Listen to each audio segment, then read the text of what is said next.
Hi good life family, what's good and welcome back to the YouTube channel. Welcome to a new video. If you're stopping by for the very first time, well, I make awesome, insightful and amazing movie reviews on this channel. So if you know you're a fan of YouTube Nollywood movies and you would love to see reviews on these movies, do well to click on the subscribe button to subscribe to the channel and join the good life family. Click on the bell icon that pops up to get notified when I put out new content like this.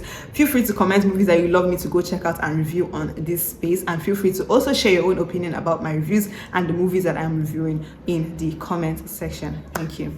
Today I'm going to be reviewing the movie Yours Regardless, currently showing on BOLAJI OGUNMOLA TV here on YouTube.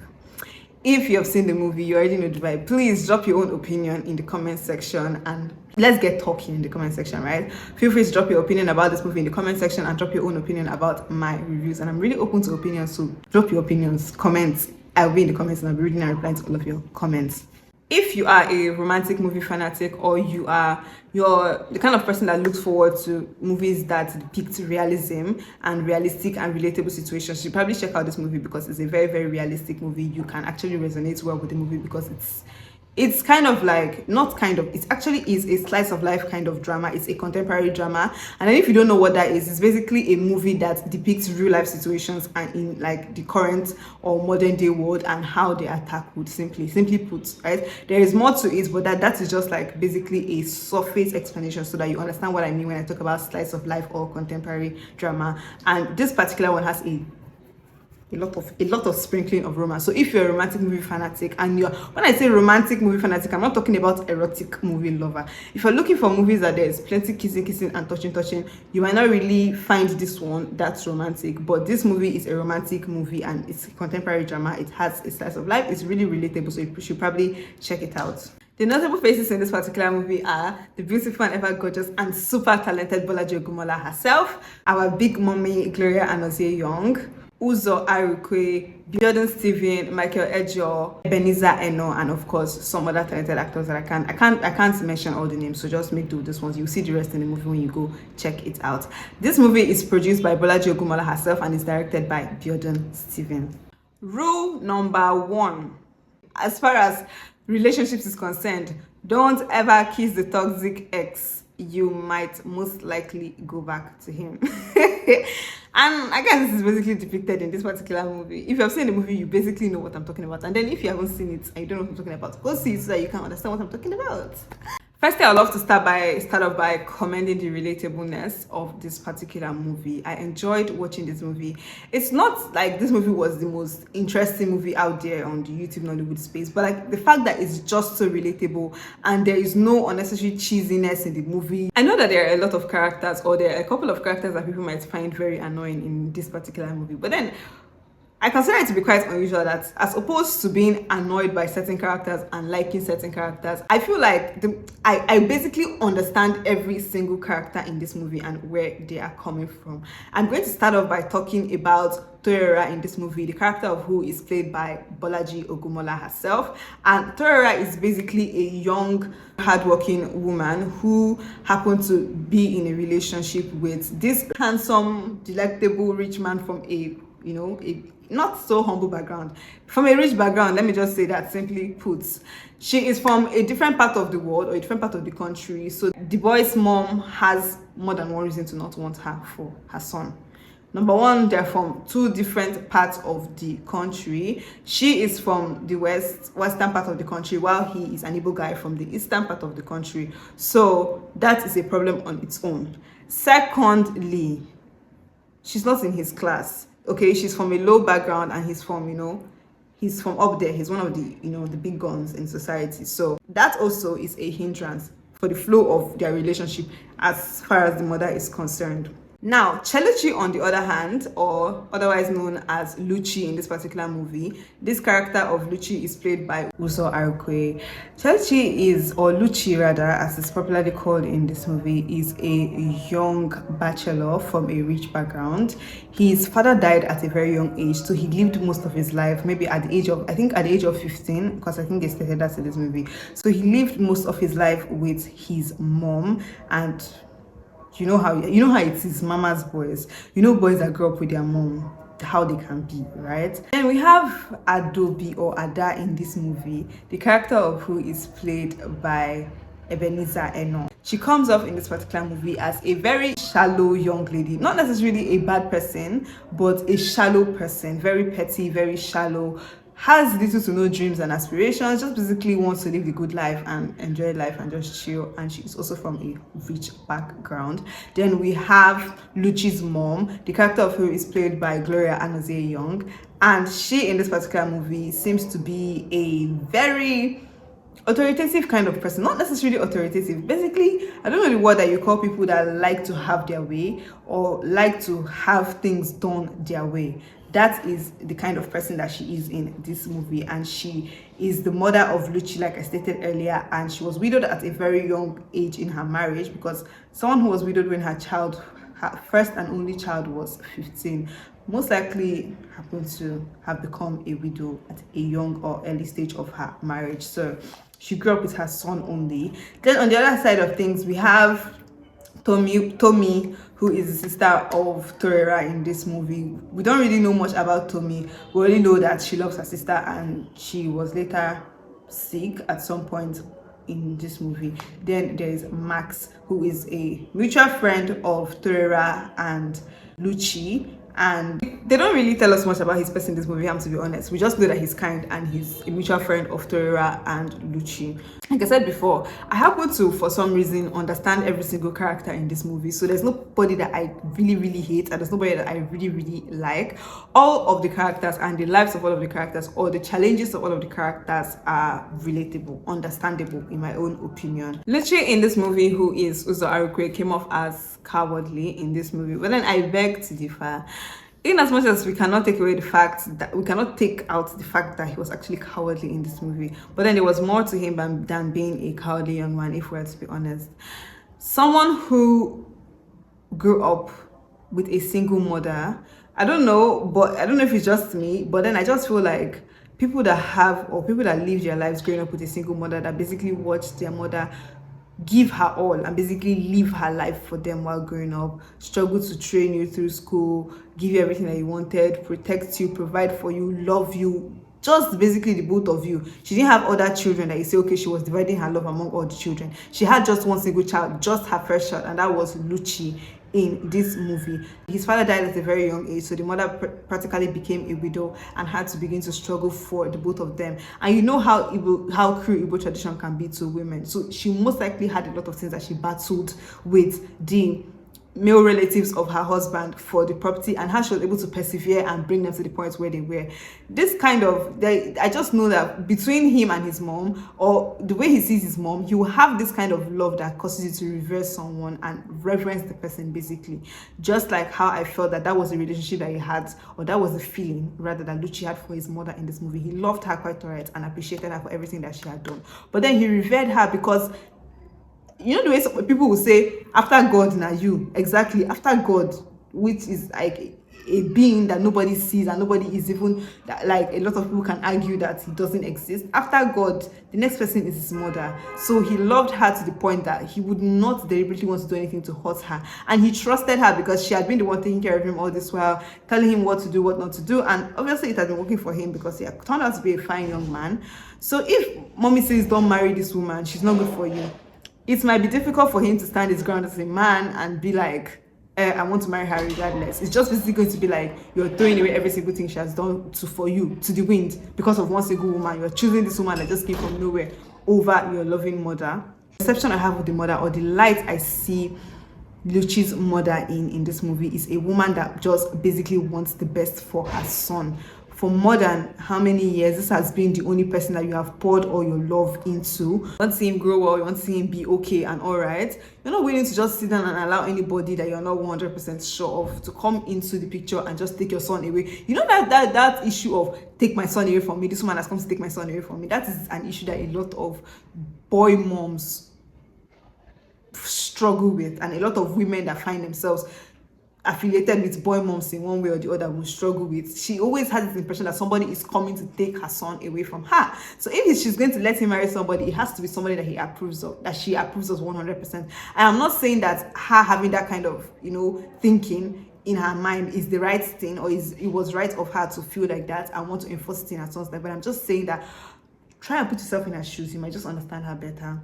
Then there is Ada on the other hand. Ada is this kind of person like, I don't want wahala in this life. Like, I mean, we're compatible. Your dad is rich, my dad is rich. You're fine, I'm fine. Let's just marry, you know. Life not, it is not supposed to be difficult like that. I don't know if that makes sense. So she's not basically giving a lot of thoughts to things. She's not really thinking about things that much. She just finds the guy very dashing and handsome. She likes the guy. She wants to marry him. His mom approves of her.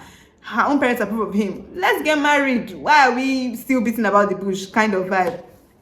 Then there is Thora on the other hand. That is a young woman that has deep emotions.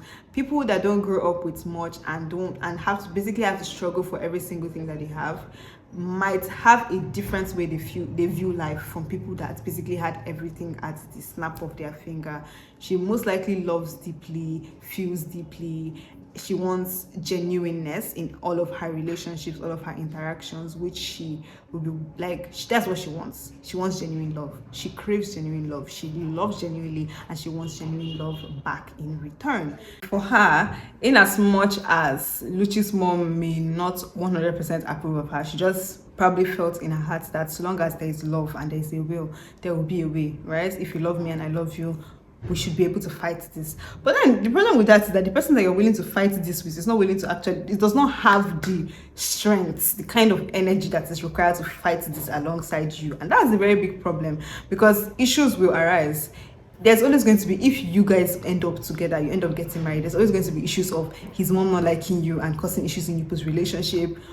Like that particular problem is a very strong one on its own. And considering the fact that he's a mommy's boy, it will really be difficult for him to stand up to his mom. So she will most likely suffer for a great amount of years in the relationship until he gets to the point where the mother will just probably accept her and leave her alone. And the problem with that kind of issue is that even if the guy doesn't give up, they would persevere in their marriage. Considering the fact that the mother already doesn't like the girl, she's most likely going to fight her a lot in their relationship, and the husband will not do anything because he loves his mother and fears his mother that much that he will not be willing to stand up for his wife, simply put. So they will most likely persevere, or she will most likely persevere a lot, to the point where they live long enough for the mother to just accept that, okay, fine and good, there's nothing she can do about their union, and she leaves the both of them alone and they enjoy their life, which will most likely take a very long time.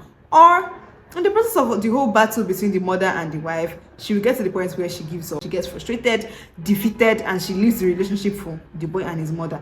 Or the boy himself will get to the point where he's frustrated from seeing, because definitely if the mother is constantly troubling the daughter-in-law, the frustration she's giving her, or the frustration she's causing her, is going to reflect in her relationship with her husband. So to get to the point where the husband himself becomes frustrated and like he can't do this anymore, he's going to now be the one to just break down, and he's like, he can't do this anymore, and he leaves. So one of them would either leave the marriage, or the mother will finally accept them for what they are and just rest and leave them alone. And to be quite honest, who is that person that is worth all this kind of stress and suffering that you deliberately walk into a marriage and relationship knowing you're going to suffer that long? I mean, Jesus Christ has already come and he has died and paid for all of our sins. Nobody needs to deliberately suffer like that in a marriage because you're trying to prove that you love somebody. I highly don't recommend. I really fault Matt in this movie for not coming out to Torora for the longest time to just say how he felt about her. Bro, you had 2 years. You literally had 2 years. If you were a serious person, you had 2 years. You could have easily done that, but no, you chose to remain there and be giving signals. See, I'm one of the people that strongly advocate for, please don't take signals for anybody. Anybody, they cannot come out outrightly and say, I like you, this is how I feel about you, I want us to, don't agree. The friend Maxwell had 2 good years saying that you like this girl genuinely and you're willing to treat her better. You saw that your friend was an asshole and you felt like you could do a better job in giving her the love that she deserves. You had 2 years. You had 2 years to come out and say, this is how I feel about you, and this and that and that. You probably might have moved on and been together for like the longest time. I mean, like, it's now when she was on the hot seat, I just felt like that Max was just really dumb. In that sense, I said that I understand everybody in this movie, but like Max was just very annoying for coming to the time he now decided that he wanted to come and tell her is that particular point in time where she was like already going back to the guy. You're not going to tell her, I haven't to be seeing all these years, I like you. Shut up. Shut up and get out of my sight. 2 cowardly young men. There's Lucci on this one side that is a very cowardly young man that is not strong enough to fight for what he claims to love and want, and on the other hand there's another man called Max who claims to be in love with her and was cowardly and not bold enough to stand up and say, this is how I feel about you, I would like for us to be an item. Two coward. That's a very pathetic situation. No, pathetic situation. I don't pray for anybody that I know to find themselves in that kind of situation, because this one is on this side here giving signals. This other one is on this side here battling his own personal demons. I mean, God, I beg you. You know that personally, I felt so bad for Ada, because Ada was just being silly in this movie. Because what were you expecting? You want to force yourself and get married to a man that obviously does not even have, right? There are situations where there could be a man that he might not love you the most, but like he likes you, he respects you, and he's marrying you because his family wants to. He sees you. That one is a different case. This particular one, this guy has shown zero interest in you and anything that concerns you from the get-go, and you just wanted to marry him because you felt like you guys were a good match. What was she hoping was going to happen along the line in their relationship? Like, I really want to understand. I would have really loved to get into her head a little bit. Maybe they had given us a little bit of insight on what Ada was thinking in her small head. That would eventually happen. You being in a relationship with a man that doesn't even see you. Like, her own case was even completely bad. He wasn't even seeing her. Whatever thing she was doing, whether she was alive, he didn't know, he didn't care. He was just basically marrying her to fulfill his mother's wishes. I mean, who would want to be in a relationship like that? Let's make it make sense. I love how this movie depicted the kind of love that exists between siblings, between sisters. The love between Torera and Tommy, her sister, was really, really cute and it was sweet. And I love how Tommy's mom was the gentle kind of mother that doesn't like to push her own beliefs, push her own interests, push her own wants onto her children. Like when she found out that, my daughter Tora is seeing this guy that broke her heart again. So she was like, anyway, Sha, I trust you to do what is best for you at the end of the day. I'm not about to come and force you, which is really, really commendable. In as much as sometimes that is not always the best approach, because if the guy can break her heart and she start crying again, then the mother, you and her, you follow and suffer with her because she's crying, so paining you because you love her. But sometimes it's so good to just allow people to have their space and do what they feel is best, because at the end of the day, nobody can love a person more than they love themselves, right? Luchi's mom in this movie felt like he didn't know what he was doing, and she felt the need to always choose for him, dictate for him, do this, do that, do this, because he was always very passive regarding what he wanted. He was not willing to actually stand his ground and say, this is what I want and this is how I want it to be. It gave the impression that he actually did not know what he wanted, and the mother now sees the opportunity to now be controlling his life and remote controlling him everywhere and telling him what to do and what not to do. And notice how the moment he actually decided to stand up for what he wanted and say it in plain terms and tell the mother to her face, this is what I want, I know what I want. You saw how she instantly just respected that and realized that, oh my God, the boy is grown up now and he basically knows what he wants, and she left him alone and didn't bother him anymore about the issue. That is what you need to do. This video is actually getting really, really long, and I don't want this video to be too long because I realize that you guys don't like watching long videos. Anyway, let's move on to talk about the individual performances of the actors. First of all, Uzor Arukwe is a born actor. If he was given any other job in this level apart from being an actor, I don't think he would have done as good as he is doing now in acting. He's a born actor. There is hardly ever any role that I have seen Uzor Arukwe not being able to nail effortlessly to the T. And I cut cap for the guy. The guy that acts. Let's talk about Bolaji Ogummola. I've said this before and I'm going to say it again, and I'll keep on saying this for as many times as it is possible to say on the surface of this planet. Bolaji Ogummola is one actress that I fell in love with her because of how talented she was as an actress and not because of anything else. The way Bolaji portrays her roles in movies, not everybody. See, I just feel like whenever I watch Bolaji on the screen, I just feel like for Bolaji, the moment she gets into her zone of acting, she is no longer Bolaji Ogummola. She is basically the character that she's portraying. Like the way Bolaji was in this movie, she was no longer Bolaji as far as she was concerned. She became the Torera in this film. Like the way she acted, from her facial expressions to her mannerisms to the way she spoke. Bolaji is a born actress. Bolaji does so well. I've not seen her portray a lot of characters. Like maybe I've not seen her really go crazy on a movie. But as far as this particular type of role, like this is mainly the kind of movie you most likely see Bolaji in. I can't really say she's 100% very versatile, because I've not seen her play like roles that require her to go out of this particular character of being a lover girl. But I just feel like she has the potential. If you see somebody that can act, you will know. Bolaji, they act, and they act good. As for the actress that played the role of Ada in this movie, I like her a lot because I love that she's very bubbly in her acting. You see her that she's obviously enjoying the role that she's playing in her movie. She's always very bubbly, she's always very full of energy, very, very energetic. The way she gives and pushes so much life and energy into her characters, it is very, very commendable. In this particular movie, I did not find her slacking in any point in time, but let me know how you feel or how you felt about her portrayal of character in this movie. For me, I felt like it was top notch and I felt like it was good. Basically, all of the other actors did well. The actor that played the role of Maxwell in this movie, I like to call that man Uncle Imo, because there's a movie that he acted with BOLAJI OGUNMOLA. His name was Uncle Imo. Anytime I see him, I cannot get that Uncle Imo out of my head. His name in this movie is Maxwell, by the way. His name in real life is Michael Ejo. He did good. Like he wasn't given that much a role that required him to, you know, enter into a different element or anything. So I can't really say if he's a fantastic actor or not, but based on what he did here, I think he did commendably well. He did sufficiently good, right? He didn't do too much or anything crazy, and he didn't do too little either. I think he brought in the right amount of energy that was required for him to nail this role, and it's really, really commendable. And so did every other actor in this movie, and kudos to Gloria Young. I think she did commendably well as playing the authoritative and controlling mother in this particular movie. Top-notch acting from her, and I love it. In general and overall, I enjoyed watching this movie.